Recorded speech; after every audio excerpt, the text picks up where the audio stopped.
Hello, नमस्कार दोस्तों। जैसा कि पिछले वीडियो में हम लोग देख चुके थे कि हम लोगों ने पॉलिटी विषय के अंतर्गत जो हमारा सिलेबस था उसका जो फर्स्ट टॉपिक था भारतीय संविधान उस और उसकी विशेषताएं वो अध्ययन किया था। और अब आज हम लोग उसी टॉपिक के अंतर्गत आगे अध्ययन करेंगे। ठीक है, क्या पढ़ा था हम लोगों ने पिछले टॉपिक में? हम लोगों ने पढ़ा था कि भारतीय संविधान की प्रमुख विशेषताएं। भारतीय संविधान की प्रमुख विशेषताएं।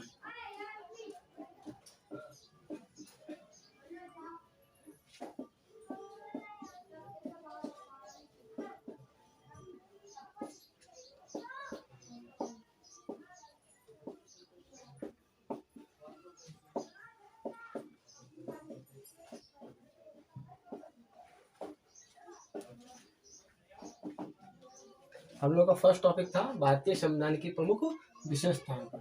ठीक, चलिए स्टार्ट करते हैं।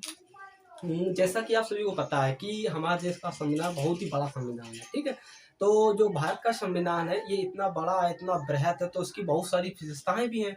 उन्हीं विशेषताओं पर आज हम चर्चा करेंगे। तो फर्स्ट विशेषता हम देखेंगे क्या है भारतीय संविधान की। तो भारतीय संविधान सबसे पहली विशेषता ही यही है कि सबसे लंबा लिखित संविधान। क्या? सबसे लंबा और लिखित संविधान। पहला क्या है? सबसे लंबा लिखित संविधान। भारतीय संविधान की सबसे पहली और सबसे बड़ी विशेषता यही है कि जो भारत का संविधान है वो विश्व का सबसे लंबा संविधान और लिखित संविधान है। हालांकि विश्व में बहुत सारे संविधान ऐसे हैं, कई देशों के संविधान है जो लिखित फॉर्म में है, लेकिन भारत के संविधान की एक यूनिक विशेषता यही है कि ये लिखित भी है और सबसे लंबा भी है। ठीक है, अच्छा, ये लंबा क्यों है? हर चीज के पीछे कुछ ना कुछ कारण हुआ करते हैं। तो भारत संविधान लंबा हुआ, इसके पीछे भी बहुत सारी वजह हुई थी। एक सबसे बड़ी जो वजह थी वो थी भारत का भौगोलिक क्षेत्र। क्योंकि भारत का भौगोलिक क्षेत्र सबको पता है, भारत का जो एरिया है कह सकते हैं कितना है, 32,87,263 वर्ग किलोमीटर। 32,87,263 वर्ग किलोमीटर। इस क्षेत्रफल में जितनी भी भारत की जनसंख्या निवास करती है, वर्तमान में आप सभी को पता है लगभग 130 करोड़, लगभग 130 करोड़ जनसंख्या निवास कर रही है। ठीक, अब 130 करोड़ की जनसंख्या के लिए विधियों का, कानूनों का निर्माण करना इतना आसान नहीं था। ठीक है, उन्हीं विधियों, कानूनों अर्थात संविधान के निर्माण के लिए जब संविधान सभा का गठन किया गया, तो जब संविधान सभा का गठन किया गया तब उनकी छोटी छोटी जरूरतों को, उनकी छोटी छोटी जो आवश्यकताएं थी उन सबको ध्यान में रखकर किया गया। ठीक, भारत का संविधान लिखा जा रहा था और चूंकि भारत का भौगोलिक क्षेत्र इतना बड़ा है, उत्तर में जम्मू कश्मीर, दक्षिण में आ जाओ अपना तमिलनाडु, पूर्वोत्तर राज्य हो गए, इधर पश्चिम के राज्य हो गए, तो इनका भौगोलिक क्षेत्र अलग अलग है, इनका रहन सहन अलग अलग है, इनका इतिहास अलग अलग है, तो इनके नियम कानून भी अलग अलग हुए हैं, इनके जो निवासी हैं वो भी अलग अलग हुए। उनका सबका अपना एक कल्चर है, अपनी एक संस्कृति है। उन्हीं कल्चर और संस्कृति को ध्यान में रखते हुए भारत के संविधान निर्माताओं ने भारत के संविधान में एक एक टू द पॉइंट चीज को रखा।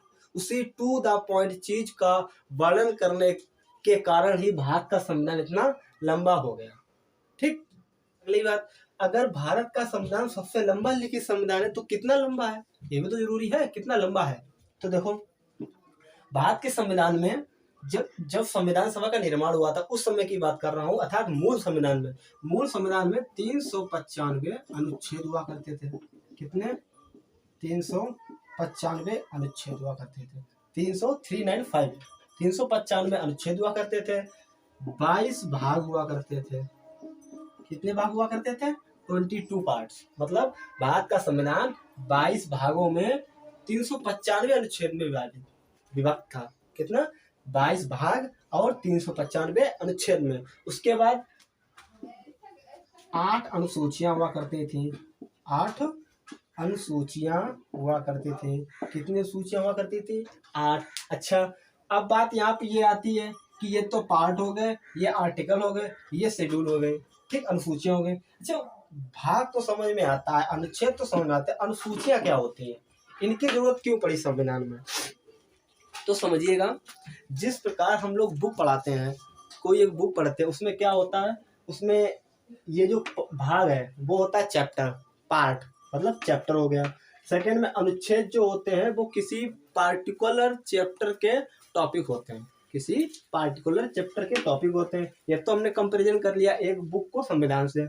इसमें आ जाओ, अनुसूचियां क्या होती हैं। किसी भी बुक का जो चैप्टर होता है उसके लास्ट में जो हम देखते हैं कुछ प्रिफरेंस दी जाती है। प्रिफरेंस मीन्स कुछ शब्दावलियां दी जाती हैं, उस टॉपिक की कुछ शब्द दिए जाते हैं जिनके अर्थ दिए जाते हैं, तो वो हमारी होती है अनुसूचियां। उनको हम अनुसूचियों से कंपैरिजन कर सकते हैं, ठीक है।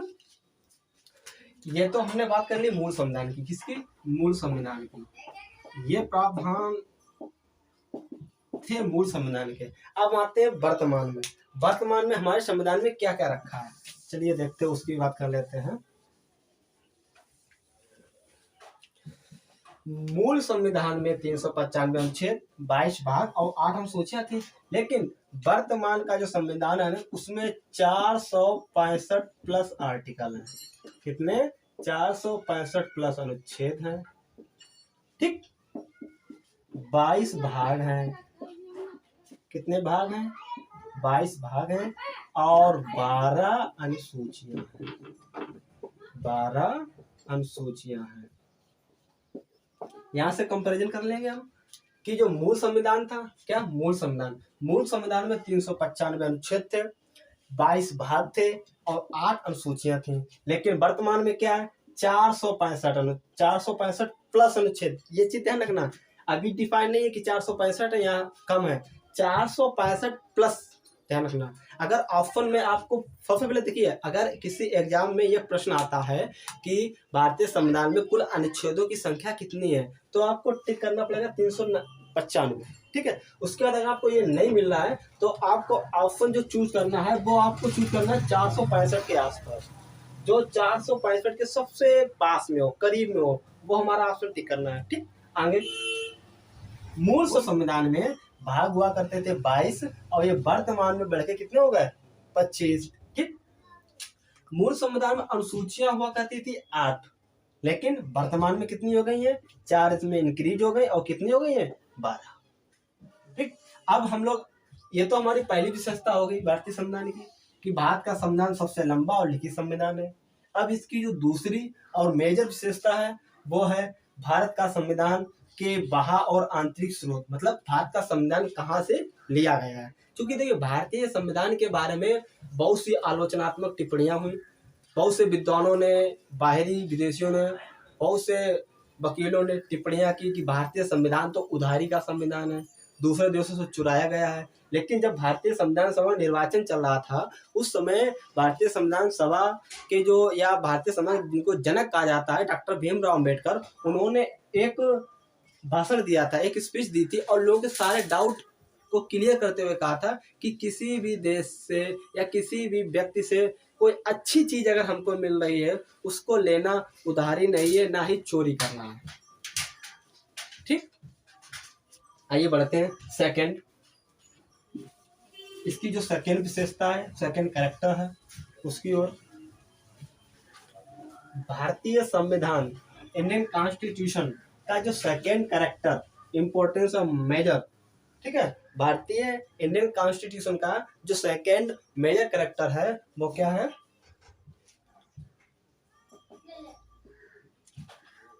वह और आंतरिक स्रोत, वह और आंतरिक स्रोत, मतलब भारत का संविधान कहाँ कहाँ से लिया गया है, बाहर के और अंदर से। आंतरिक की बात करें तो जब भी हम लोग आंतरिक स्रोत की बात करते हैं तो आंतरिक स्रोत का नाम आते ही हम लोगों के जहन में एक ही एक्ट ध्यान में आता है, जिसको कहा जाता है भारत शासन अधिनियम 1935। क्या? भारत शासन अधिनियम 1935 आंतरिक स्रोत में सिर्फ एक ही आता है, भारत शासन अधिनियम 1935। क्योंकि हमारे पीईटी का जो सिलेबस है उसमें भारत शासन अधिनियम 1935 एक अलग से टॉपिक दिया गया है, तो हम इस शासन या इस अधिनियम को उसी टॉपिक में अच्छे से कवर अप कर लेंगे। ठीक है, फिलहाल में अभी के लिए हम लोग सिर्फ इसके ऊपर ऊपर की जो मेन चीजें हैं या जो भारतीय संविधान स्रोत से रिलेटेड है उन पर बात कर ले रहे हैं बस। आगे इस टॉपिक को हम लोग जब पार्टिकुलर इस टॉपिक का अध्ययन करेंगे तब अच्छे से समझ लेंगे विस्तार पूर्वक। भारत शासन अधिनियम 1935, अगर हम इसको आंतरिक स्रोत के परिप्रेक्ष्य से देखें तो देखना, जो भारत का संविधान था उसका, भारत संविधान का कितना 75% पार्ट, कितना 75% भाग इससे लिया गया था। किससे लिया गया था? भारत शासन अधिनियम 1935 से। एक मेजर पार्ट, भारतीय संविधान का एक मेजर या सबसे बड़ा भाग 70% भाग भारत शासन अधिनियम 1935 से लिया गया है। ठीक, इसके बाद ये जो अधिनियम था, इसमें अनुच्छेद थे 321। कितने अनुच्छेद थे? 321 अनुच्छेद थे, 14 भाग थे और अनुसूचियां कितनी थी? 10 अनुसूचियां थी। समझ सकते हो कि भारत का संविधान 395 अनुच्छेद, 8 अनुसूचियां और 22 भाग में व्यक्त था। और भारत शासन अधिनियम 1935 वाला 321 अनुच्छेद, 14 भाग और 10 अनुसूचियों बटा हुआ था। इसका मतलब क्या था कि बस थोड़ा ही अंतर था भारतीय संविधान और भारत शासन अधिनियम की जो एक्ट, भारत शासन अधिनियम जो है उनके प्रावधानों में। ठीक है, भारत शासन अधिनियम 1935 के जो प्रावधान थे उनमें से 321 अनुच्छेद, 14 भाग और 10 अनुसूचियां भारतीय संविधान में ले ली गई, जो कुल मिलाकर कितना है 75% पार्ट है। ठीक, उसके बाद अगर हम दूसरे स्रोत की बात करें, ये तो मेरा पहला स्रोत हो गया भारत शासन अधिनियम। ठीक, दूसरा स्रोत क्या रहेगा? दूसरा सबसे बड़ा एंड मेजर स्रोत वो है यूएसए। क्या है? यूएसए मतलब संयुक्त राज्य अमेरिका। संयुक्त राज्य अमेरिका, देखिए संयुक्त राज्य अमेरिका, संयुक्त राज्य अमेरिका से क्या क्या लिया गया? संयुक्त राज्य अमेरिका से सबसे पहला जो संविधान का पार्ट होता है प्रस्तावना। किसी भी बुक हो या नोटबुक हो, सब में एक पार्ट होता है स्टार्टिंग में, इसको होता है भूमिका, इंट्रोडक्शन। ठीक है, वही अपने संविधान का भी एक पार्ट है प्रस्तावना। तो जो प्रस्तावना है वो कहाँ से ली गई है? संयुक्त राज्य अमेरिका से। क्या क्या? प्रस्तावना, प्रस्तावना ली गई है संयुक्त राज्य अमेरिका से। ठीक, अच्छा, प्रस्तावना में एक शब्द यूज होता है हम भारत के लोग। हम भारत के लोग, ये भी कहाँ से लिया गया है? यूएसए से, संयुक्त राज्य अमेरिका से। दूसरी सबसे बड़ी चीज जो ली गई है और मेजर चीज है मौलिक अधिकार। मौलिक अधिकार अर्थात भाग 3 और अनुच्छेद 12 से 35 कहाँ से लिया गया है? यूएसए, संयुक्त राज्य अमेरिका से। अच्छा छात्रों, आजकल क्वेश्चन पूछने का ट्रेंड बहुत बदल चुका है। कैसे? समझो, पहले क्वेश्चन पूछे जाते थे कि मौलिक अधिकार कहाँ से लिए गए, बच्चे आसानी से जवाब दे देते हैं संयुक्त राज्य अमेरिका से। मौलिक कर्तव्य कहाँ से लिए गए? रूस से। मतलब क्वेश्चन फेंको और आंसर लो। तो आयोग ने, जो आयोग परीक्षा कराते हैं, सबने अपना एक पैटर्न चेंज किया, क्वेश्चन पूछने का तरीका चेंज कर दिया। अब क्या पूछा जाता है कि भारतीय संविधान का भाग 3 कहाँ से लिया गया है। अब बच्चे अटक जाते हैं क्योंकि उनको ध्यान नहीं होता, उन्हें सिर्फ यही पता होता है कि मौलिक अधिकार यूएसए से लिए गए। अब वो इतना दिमाग नहीं लगाते हैं कि भाग 3 कहाँ से ले गया। भाई भाग 3 में है क्या? मौलिक अधिकारी तो है, भाग 3 में मौलिक अधिकारी तो है, तो मौलिक अधिकार कहाँ से लिए गए? यूएसए से। दैट सिंपल, हो गया। ठीक, और देखो मौलिक अधिकार हो गए। उसके बाद राष्ट्रपति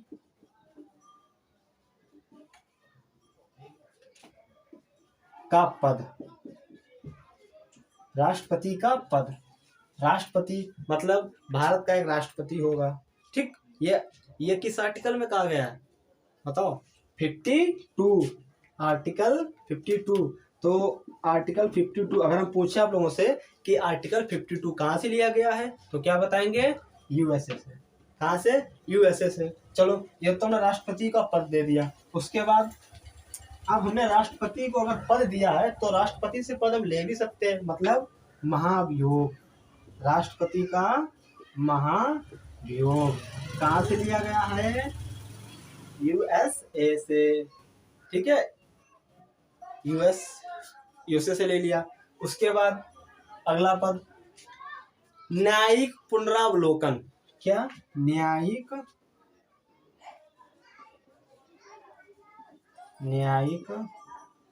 पुनरावलोकन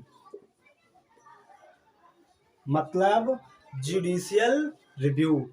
जुडिशियल रिव्यू आर्टिकल 137, आर्टिकल 137। अच्छा, न्यायिक पुनरावलोकन होता क्या है? देखो, जब भी संसद या सरकार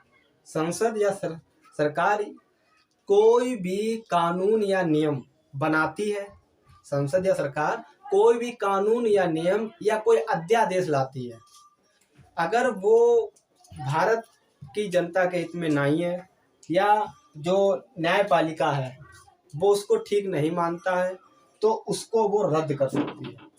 क्या? उसको वो रद्द कर सकती है। अगर न्यायपालिका को ये नहीं लगता है कि बनाया गया अमुक कानून भारतीय हित में है, तो जब चाहे तब न्यायपालिका उस कानून को रद्द कर सकती है।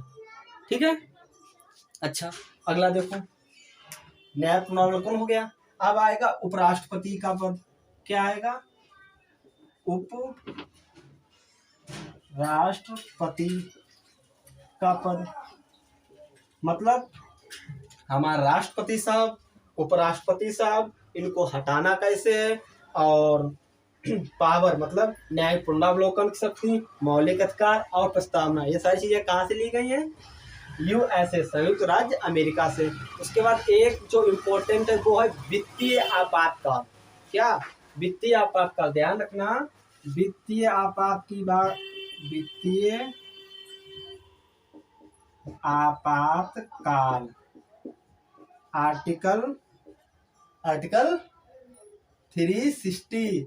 क्या? आर्टिकल 360 कहाँ से लिया गया? यूएसए से। तो यूएसए, संयुक्त राज्य अमेरिका से भारतीय संविधान में क्या क्या चीजें ली गई? सबसे पहले भारतीय संविधान की प्रस्तावना ली गई।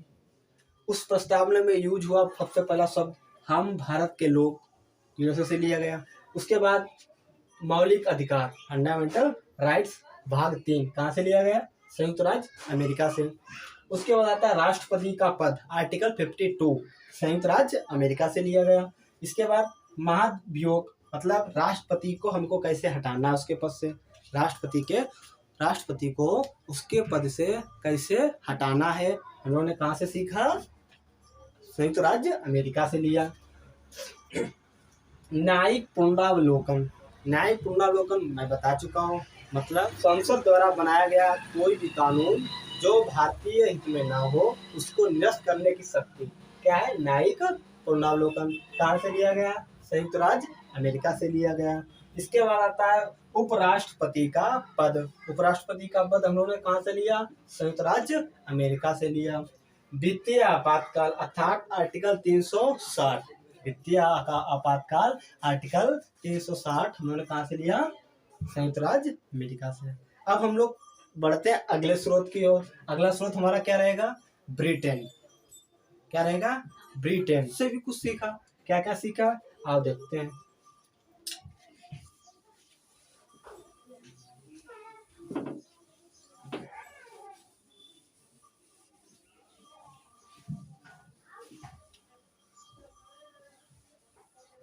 एक चीज ध्यान रखना, मैंने आप लोगों को जो चीज बताई है कि आजकल पेपर पूछने का तरीका चेंज हो गया है।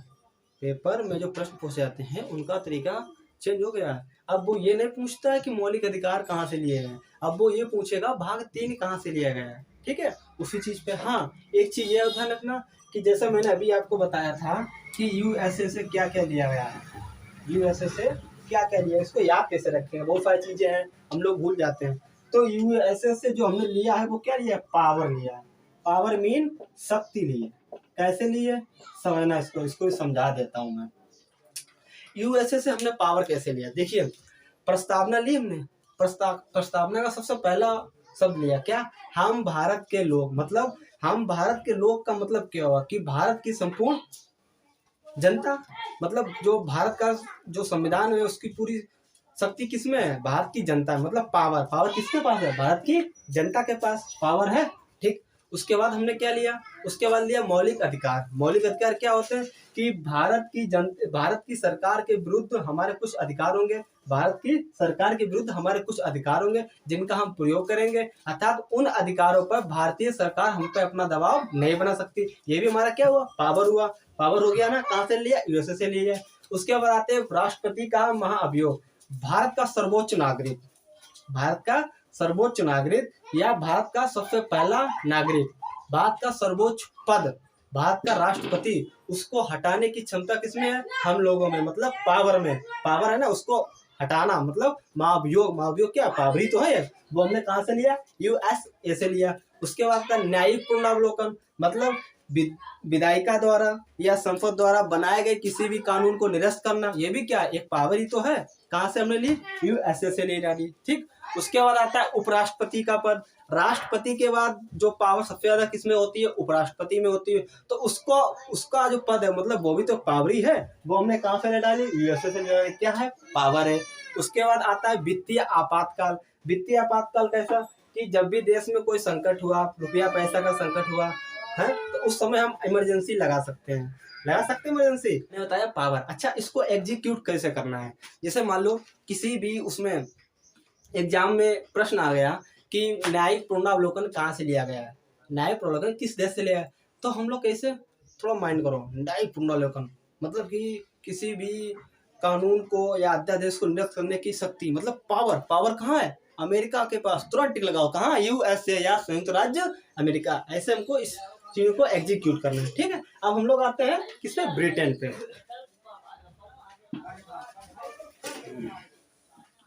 ब्रिटेन से हमने क्या क्या सीखा?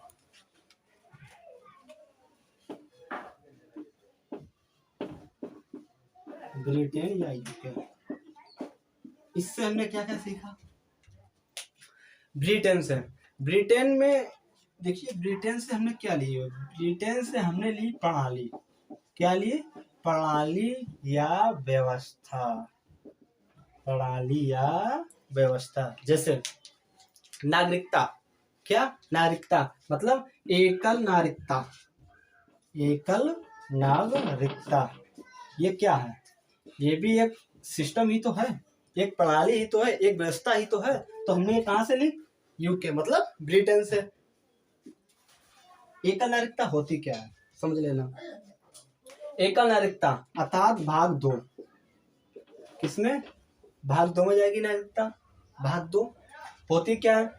जैसे कि ब्रिटेन हुआ, भारत हुआ, इन सब में क्या है? एकल नागरिकता है। इसके अपोजिट अगर हम बात करें अमेरिका, अमेरिका क्या? अमेरिका एक राज्यों का संघ है।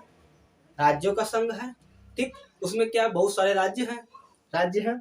अब उसमें नागरिकता का सिस्टम ऐसा है कि जो व्यक्ति होगा उसके पास वो जिस स्टेट में रहता है उस स्टेट की अलग नागरिकता होगी और संपूर्ण राष्ट्र मतलब अमेरिका की अलग नागरिकता होगी। इसका मतलब कि एक व्यक्ति के पास दोहरी नागरिकता होती है, एक होगी उस स्टेट की नागरिकता जहां वो रहता है और दूसरी उस देश की मतलब अमेरिका की नागरिकता होगी। इससे उसको फायदा क्या होता है, इससे वो दोहरा लाभ उठाता है। एक एक लाभ उठाता है उस स्टेट द्वारा दिया जाने वाला योजनाओं का लाभ और दूसरा पूरा अमेरिका का लाभ। ठीक, दूसरा इससे हम लोगों ने क्या लिया है, दूसरी चीज है संसदीय व्यवस्था। सबसे बड़ी चीज क्या है, संसदीय व्यवस्था मतलब सर्वोच्च पदाधिकारी कौन होगा, प्रधानमंत्री। ये हमने कहाँ से लिया, यूके अर्थात ब्रिटेन से लिया। ये भी क्या है, व्यवस्था ही तो है। अब हमने बता चुके हैं कि ब्रिटेन यूके से क्या क्या लिया गया, प्रणाली या व्यवस्था। ये व्यवस्था थी कहाँ से ली हमने, ब्रिटेन से। इसके बाद बात करें मंत्रिमंडल व्यवस्था। क्या, मंत्रिमंडल। ये तो मान लो संसदीय व्यवस्था होगी, इसमें आपका जो सर्वोच्च पदाधिकारी होगा वो कौन होगा, प्रधानमंत्री होगा। प्रधानमंत्री के बाद उसका जो सहयोग के लिए उसके विभागों का जो बंटवारा होगा उसके लिए होगी एक मंत्रिपरिषद। क्या होगी, मंत्रिपरिषद, उसको कहते हैं मंत्रिमंडल। मंत्रिमंडल ये भी एक व्यवस्था है। ये भी कहाँ से ली गई है, कहाँ से ली गई, यूके से या ब्रिटेन से। इसके बाद संसदीय विशेषाधिकार। संसदीय विशेषाधिकार, अच्छा ये क्या होते हैं, इसको जरा समझ लें हम लोग। संसदीय विशेषाधिकार वे अधिकार होते हैं जो सिर्फ सांसदों को दिए जाते हैं, चाहे वो लोकसभा का हो चाहे वो राज्यसभा का हो। ये अधिकार होते क्या क्या है, देखिए जब भी संसद में कोई सदन चल रहा होता है, चाहे वो लोकसभा हो चाहे राज्यसभा हो, उस सदन के दौरान जो सांसद होता है वो विभिन्न प्रकार की टिप्पणी करते हैं। ठीक है, अच्छी भी होती है खराब भी होती है, और आजकल तो ये ट्रेंड में बना रहा है। ठीक, तो उन टिप्पणियों के चलते उनको या उनके खिलाफ किसी भी प्रकार की कोई पुलिस कार्रवाई या एफआईआर दर्ज नहीं होगी। यह उनका एक विशेषाधिकार है। दूसरा विशेषाधिकार यह है कि जो सांसद है अगर उसने कोई क्राइम किया है तो पद पर रहते हुए मतलब जब तक कि वो सांसद है तब तक कि उस पर कोई कार्रवाई नहीं हो सकती। ठीक, ये हो गया संसदीय विशेषाधिकार। उसके बाद हम लोग आते हैं द्विसदनात्मक व्यवस्था से।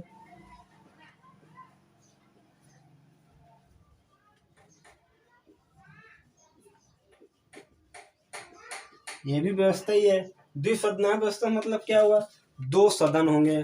संसदीय प्रणाली है, इसमें द्विसदनात्मक व्यवस्था मतलब दो सदन होंगे। एक हमारा क्या होगा, राज्यसभा, एक क्या है, लोकसभा। ये हमारा राज्य स्तर पर भी है। राज्य स्तर में क्या है, एक हमारा है विधान परिषद, क्या है विधान सभा, दो हो गए।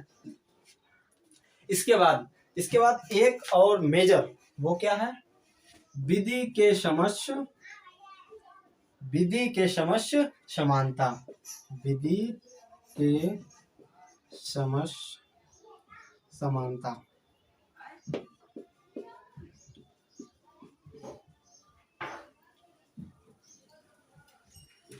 आर्टिकल 14 में दो कॉन्सेप्ट चलते हैं। कौन कौन से दो कॉन्सेप्ट चलते हैं, एक चलता है विधियों का समान संरक्षण और दूसरा है विधि के समक्ष समानता। मैंने अभी यूएसए पढ़ाया है, उसमें ये चीज नहीं बताई कि विधियों का समान संरक्षण, जो नियम कानून होंगे वो सबके लिए समान होंगे। ये तो विधि के समक्ष समानता हो गई कि मतलब कोई भी नियम या कानून बनाए उसके सामने या उसके समक्ष जो कोई भी होगा, वो चाहे बड़ा हो चाहे छोटा हो, वो विधि या कानून सबके लिए क्या होगा, बराबर होगा। तो ये कहाँ से लिया गया है, ब्रिटेन अर्थात यूके से। तो यूके से हम लोगों ने क्या क्या लिया, यूके से हम लोगों ने प्रणाली और व्यवस्थाएं कहाँ से डाली, यूके से। जैसे कि एकल नागरिकता पार्ट 2 हमने कहाँ से लिया, यूके से लिया। संसदीय व्यवस्था कहाँ से ली, यूके से ली। मंत्रिमंडल व्यवस्था कहाँ से ली, यूके से ली। संसदीय विशेषाधिकार कहाँ से लिए, यूके से लिए। द्विसदनात्मक व्यवस्था कहाँ से ली, यूके से ली। विधि के समक्ष समानता अर्थात आर्टिकल 14 कहाँ से लिया? यूके से लिया। अच्छा, ये चीज ये ध्यान रखना कि पूरा आर्टिकल 14 उन्होंने यूके से नहीं लिया है। आर्टिकल 14 में दो चीजें कही जाती है, मैंने अभी बताया था, दोबारा फिर उस चीज को रिवाइज कर रहा हूँ कि आर्टिकल 14 में सिर्फ दो चीजें आती है। एक आती है विधि के समक्ष समानता और एक आती है विधियों का समान संरक्षण। तो विधि के जो समक्ष समानता है वो ली गई ब्रिटेन से, और विधियों का जो समान संरक्षण है वो कहाँ से लिया गया है? यूएसए से, मतलब संयुक्त राज्य अमेरिका से। ठीक। अच्छा, इसी क्रम में अब हम लोग आगे, जो स्रोत हमारा रहेगा वो हमारा रहेगा आयरलैंड। अब हम लोग देखेंगे कि हम लोगों ने आयरलैंड से क्या क्या लिया। ठीक है, यूएसए और ब्रिटेन तो हम लोग सीख लिया, अब आगे क्या सीखेंगे? आयरलैंड। आयरलैंड से हम लोगों ने क्या क्या लिया, चलिए देखते हैं। आयरलैंड भी घुमाते हैं, यूएसए तो घूम ही है, अमेरिका तो घूम ही है।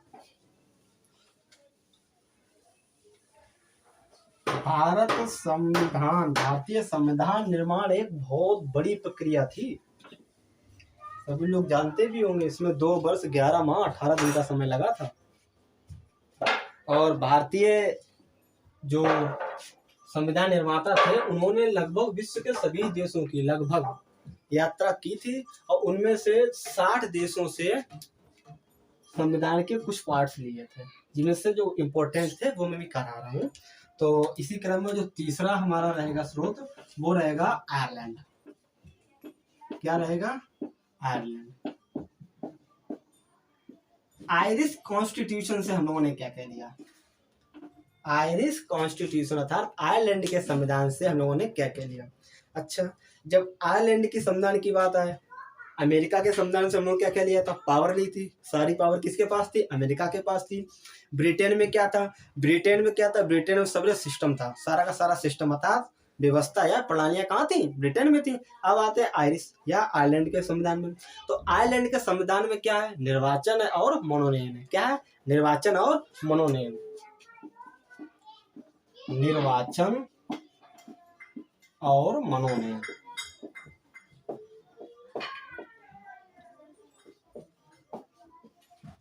देखो,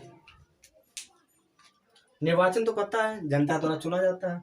मनोनयन क्या होता है कि एक उच्च अधिकारी द्वारा मनोनीत किया जाता है। जैसे भारत में क्या होता है? राष्ट्रपति द्वारा और राज्यपाल द्वारा मनोनयन होता है।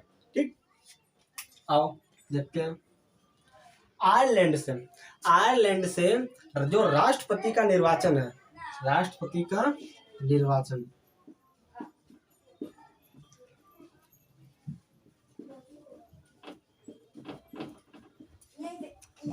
राष्ट्रपति का निर्वाचन अर्थात मंडल। क्या? निर्वाचन मंडल। मंडल की बात हो रही है, निर्वाचन व्यवस्था की बात नहीं हो रही है, मंडल की बात हो रही है। मतलब राष्ट्रपति के निर्वाचन मंडल में कौन कौन होगा, ये हम लोगों ने कहाँ से लिया?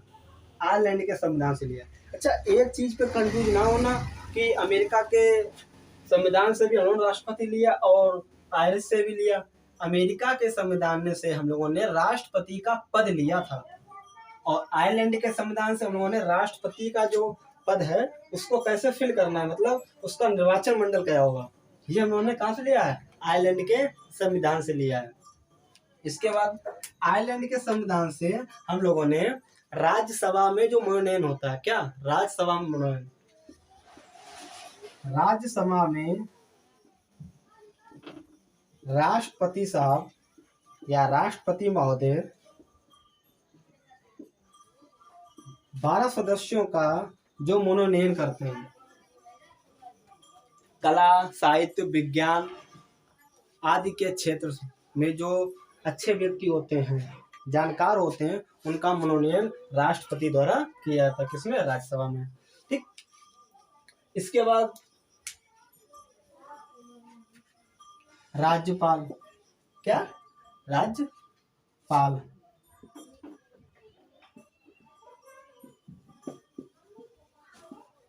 राज्यसभा का निर्वाचन, मतलब राज्यसभा के सदस्यों का निर्वाचन कैसे होगा? लोकसभा के सदस्यों का निर्वाचन तो भारत में कैसे होता है? डायरेक्ट जनता द्वारा प्रतिनिधि चुने जाते हैं, और जो बचते हैं उनका मनोनयन कर दिया जाता है राष्ट्रपति द्वारा। लेकिन राज्यसभा के जो सदस्य होते हैं उनका निर्वाचन डायरेक्ट जनता द्वारा नहीं होता है, तो उनकी जो राज्य सभा की निर्वाचन प्रणाली होती है वो कहाँ से ली गई हम लोगों ने, आयरिश संविधान से ले ली, आयरिश कॉन्स्टिट्यूशन में ले ली, आयरलैंड के संविधान से ले ली। इसके बाद जो मेजर पार्ट, क्या major part of Indian constitution that's called DPSP अर्थात राज्य के नीति निर्देशक तत्व, directive principle of state policy, directive principle of state policy कहाँ से लिए गए, आयरलैंड के संविधान से।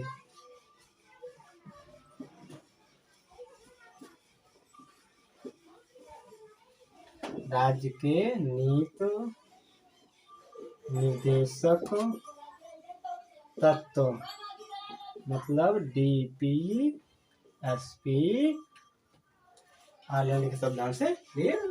तो आयरलैंड संविधान से क्या क्या है, आयरलैंड के संविधान में निर्वाचन और मनोनयन है। तो हमने राष्ट्रपति का निर्वाचन मंडल कहाँ से देखा, आयरलैंड के संविधान से देखा। राज्यसभा का मनोनयन कहाँ से देखा था, आयरिश कॉन्स्टिट्यूशन से देखा। राज्यसभा का निर्वाचन कहाँ से देखा, आयरिश कॉन्स्टिट्यूशन से देखा। राज्य के निर्देशक तत्व को कहाँ से देखा हम लोगों ने, आयरिश कॉन्स्टिट्यूशन से देखा। इसी कड़ी में आगे हम लोग देखेंगे चौथा वाला स्रोत क्या रहेगा हमारा, चौथा स्रोत रहेगा कनाडा। क्या रहेगा, कनाडा। कनाडा से हम लोगों ने क्या क्या लिया, कनाडा से हम लोगों ने लिया था केंद्र राज्य संबंध।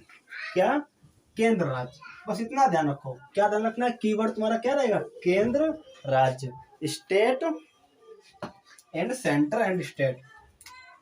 4th नंबर पे कनाडा।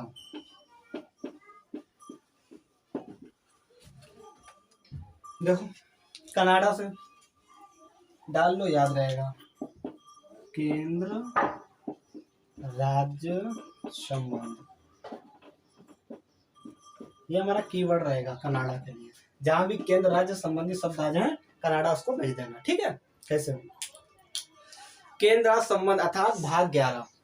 पहली चीज केंद्र राज्य संबंध भाग 11, ये चीज ध्यान रखना। क्वेश्चन ऐसे नहीं पूछ सकता है, ऐसे भी पूछ सकता है कि भारतीय संविधान का पार्ट 11 कहाँ से लिया गया है। तो भारतीय संविधान का पार्ट 11 कहाँ से लिया उन्होंने, कनेडियन कॉन्स्टिट्यूशन से, ठीक है। कहाँ से, कनाडा के संविधान से। अगली बात आती है राज्यपाल का पद। कहाँ का पद, राज्यपाल का पद। अच्छा, राज्यपाल का पद भी तो राज्य का होता है, राज्यपाल का पद भी तो राज्य का होता है। केंद्र राज्य संबंध तो राज्य आया ना, राज्यपाल कहाँ होता है, राज्य में होता है। तो ये कहाँ जाएगा, कनाडा में जाएगा। उसके बाद आता है शक्तियों का बंटवारा। शक्तियों का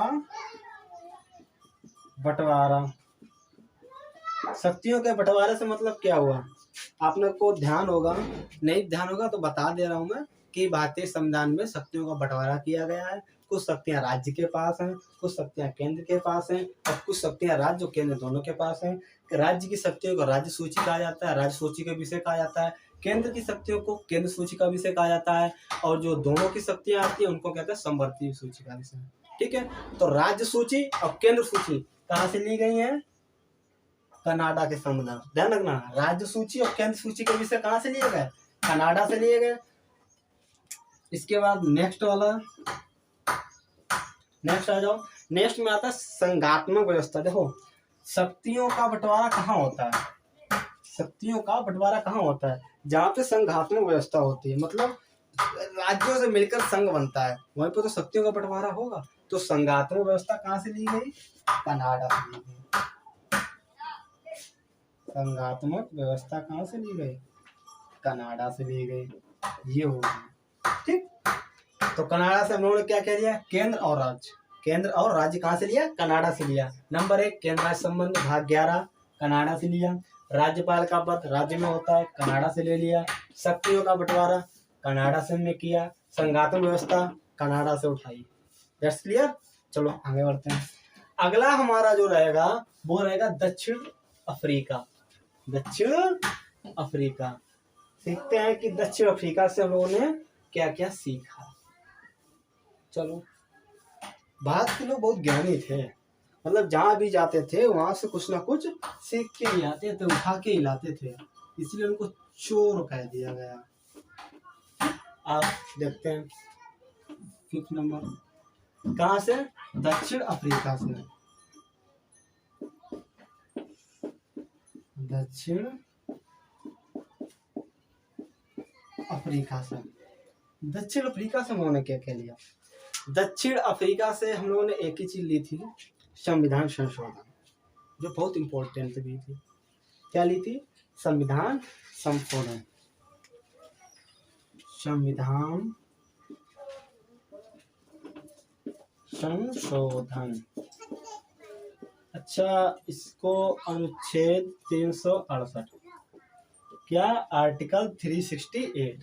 ध्यान रखना, बार बार इस चीज को रिपीट कर रहा हूँ, फिर एक बार कह रहा हूँ कि इस चीज को भी ध्यान रखना और इनको भी ध्यान रखना, एक दूसरे से रिलेट रखना कि आर्टिकल 368 में क्या है? संविधान संशोधन। संविधान संशोधन कहाँ से लिए गए? दक्षिण अफ्रीका से लिए गए। ध्यान रखना, न्यू पैटर्न बहुत परेशान करेगा। अगला 6, फ्रांस। क्या रखेंगे हम लोग? फ्रांस। फ्रांस से क्या क्या सीखा हम लोगों ने? फ्रांस से बहुत सी अच्छी चीज सीखी। नंबर 1 पे आती है समानता। जो फ्रांस की क्रांति हुई थी, वहां तो क्रांति हो रही थी, लेकिन वहां उस क्रांति से जो उनका निकल के आया परिणाम या अच्छी चीज निकल के आई, वो क्या थी? समानता, स्वतंत्रता, बंधुत्व।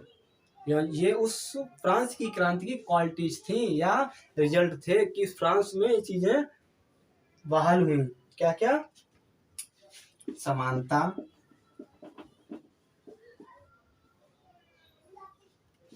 बंधुत्व और स्वतंत्रता। और क्या चीज? समानता, बंधुत्व, स्वतंत्रता और गणतंत्र। गणतंत्र कहाँ से उठाए चीजों को हमने? फ्रांस। कहाँ से उठाया? फ्रांस से। अच्छा, समानता, बंधुत्व, स्वतंत्रता और गणतंत्र शब्द एक प्रश्न आता है कभी, बड़े एग्जाम्स को उठा के देखना, स्टेट पीसीएस के जो एग्जाम्स होते हैं उनमें दिया होता है कि समानता, बंधुत्व, स्वतंत्रता शब्द का प्रयोग या वर्णन संविधान में कहाँ पे मिलता है? समानता, बंधुत्व और स्वतंत्रता शब्द का वर्णन संविधान में कहाँ पर मिलता है? ऐसे तो किसी को नहीं पता होगा कहाँ पे मिलता है, लेकिन जब हम लोग भारतीय संविधान की प्रस्तावना का अध्ययन करें, किसका? भारतीय संविधान की प्रस्तावना का, तो उसमें ये चारों शब्द मिलते हैं। उसमें ये चारों शब्द देखने को मिलते हैं। तो ये ध्यान रखना कि मतलब संविधान के पार्ट से क्वेश्चन बनते हैं। ठीक है, अभी हम लोग देखो अभी दिखा रहे हैं, जैसे रूस। क्या? रूस में देखो, जो भारतीय संविधान की प्रस्तावना थी उसमें 3 प्रकार के न्याय का वर्णन किया गया है। भारतीय संविधान की प्रस्तावना में 3 प्रकार के न्याय का वर्णन किया गया है, सामाजिक न्याय, आर्थिक न्याय और राजनीतिक न्याय। तो इन तीनों न्याय का वर्णन भी हमको कहाँ मिलता है? संविधान की प्रस्तावना मिलता है। और ये तीनों शब्द लिए कहाँ से गए? और रूस से लिए गए। कहाँ से लिए गए? रूस से। क्या क्या लिया गया रूस से? न्याय। तीनों प्रकार के न्याय। कौन कौन से न्याय?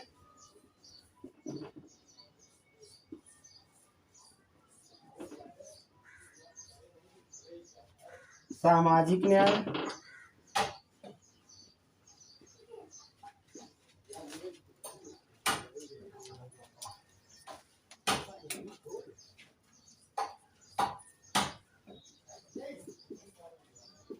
आर्थिक न्याय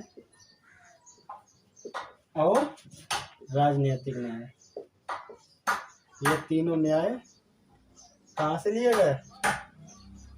रूस के संविधान से। कौन कौन से संविधान से हम लोगों ने क्या क्या लिए थे? न्याय। 3 प्रकार के न्याय लिए थे, सामाजिक, आर्थिक और राजनीतिक। और सबसे इम्पोर्टेंट चीज क्या?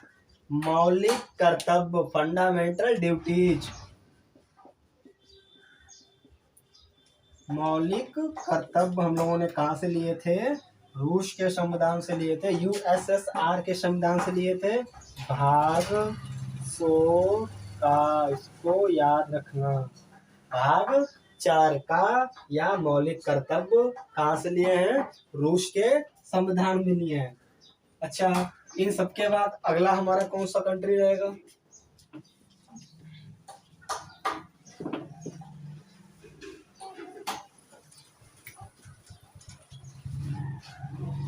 इसके बाद आता है हमारा जर्मनी का संविधान या वाइमर का संविधान। कौन सा? जर्मनी का। चलो देखते हैं हिटलर से हम लोगों ने क्या क्या लिया था उस समय। हिटलर की बात आए तो हिटलर बोले तो जर्मनी से हम लोगों ने लिया था कि आपातकाल के समय जो मूल अधिकार है उनका निरसन, या उनका निरसन मतलब उनको निरस्त करना, वो अपने आप ही स्वतः ही निरस्त हो जाते हैं, उनका प्रभाव खत्म हो जाता है। ये उन्होंने कहाँ से लिया था? जर्मनी से लिया था। क्या लिया था? आपातकाल। भारत में आपातकाल कितने प्रकार का लगता है?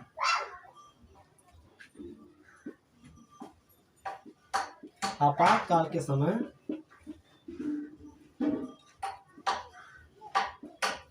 मौलिक कर्तव्यों का निरसन मतलब आर्टिकल 352 और 353, आर्टिकल 352 और 353। जर्मनी के संविधान से हमने लिया था कि जब भी भारत में किसी भी प्रकार का आपातकाल लगेगा उस समय जो नागरिकों के मौलिक अधिकार होंगे उनका स्वतः ही निरसन हो जाएगा, अर्थात वो स्वतः ही प्रभावहीन हो जाएंगे। लास्ट और फाइनल कंट्री बची है ऑस्ट्रेलिया। क्या? ऑस्ट्रेलिया। देखते हैं हम लोगों ने ऑस्ट्रेलिया से क्या क्या लिया। सब देशों से कुछ ना कुछ तो ले लिया। आइए, जब हम लोग ऑस्ट्रेलिया की बात करते हैं तो सबसे पहले हम लोग को ध्यान आता है समवर्ती सूची। क्या ध्यान आता है? समवर्ती सूची। अभी मैंने आपको बताया भी था कि 3 सूचियां होती हैं, एक होती है केंद्र सूची, एक होती है राज्य सूची, एक होती है समवर्ती सूची। तो केंद्र सूची और राज्य सूची उन्होंने कहाँ से ली थी? केंद्र राज्य बोले तो कनाडा। कहाँ से ली थी? कनाडा से ली थी। अब आती है समवर्ती सूची, मतलब दोनों, केंद्र और राज्य मतलब दोनों की, वो कहाँ से लेंगे हम लोग? ऑस्ट्रेलिया से लेंगे। समवर्ती सूची कहाँ से लेंगे? ऑस्ट्रेलिया से लेंगे।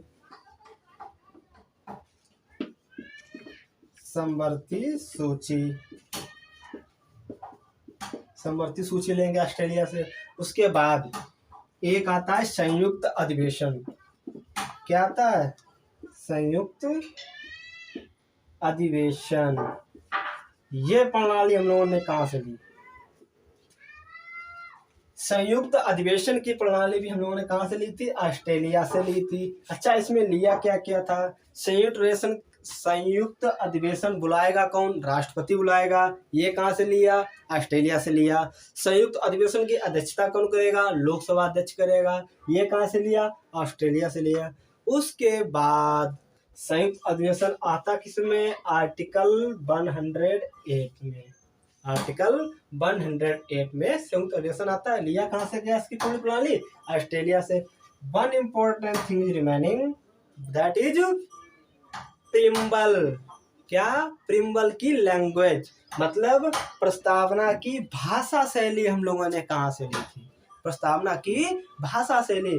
तो प्रस्तावना की भाषा शैली हम लोगों ने कहाँ से ली थी?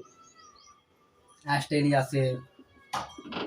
प्रस्तावना की भाषा शैली। ठीक है, तो दोस्तों आज हम लोगों ने क्या क्या पढ़ा? आज हम लोगों ने भारतीय संविधान की जो प्रमुख विशेषताएं थी उन विशेषताओं के अंतर्गत सबसे पहली विशेषता भारत का संविधान सबसे लंबा और लिखित संविधान है। उसके बाद दूसरी विशेषता थी बाह्य और आंतरिक स्रोत। तो इन बाह्य और आंतरिक स्रोतों को हमने सभी को पढ़ लिया। ठीक, जिसमें हम लोगों ने अमेरिका को पढ़ा मतलब पावर को पढ़ा, ब्रिटेन को पढ़ा मतलब व्यवस्था और प्रणाली को पढ़ा, आयरलैंड को पढ़ा मतलब निर्वाचन और मनोनयन को पढ़ा, कनाडा को पढ़ा मतलब केंद्र राज्य संबंध को पढ़ा, दक्षिण अफ्रीका को पढ़ा, दक्षिण अफ्रीका बोले तो संविधान संशोधन 368 को पढ़ा, फ्रांस को पढ़ा, फ्रांस बोले तो समानता, स्वतंत्रता, बंधुत्व और गणतंत्र को पढ़ा, जर्मनी को पढ़ा, जर्मनी बोले तो आपातकाल के समय मूल अधिकारों का निरसन आर्टिकल 352 और 53 को पढ़ा, रूस को पढ़ा, रूस बोले तो मौलिक कर्तव्य, समानता मौलिक कर्तव्य और तीनों प्रकार के न्याय को पढ़ा। उसके बाद फाइनली ऑस्ट्रेलिया को पढ़ा। ऑस्ट्रेलिया में क्या क्या पढ़ा? समवर्ती सूची, संयुक्त अधिवेशन आर्टिकल 108 पढ़ा, प्रस्तावना की भाषा शैली पढ़ी। ठीक, तो दोस्तों आज के लिए इतना ही और मिलते हैं अगले वीडियो में नए कंटेंट के साथ। Thank you.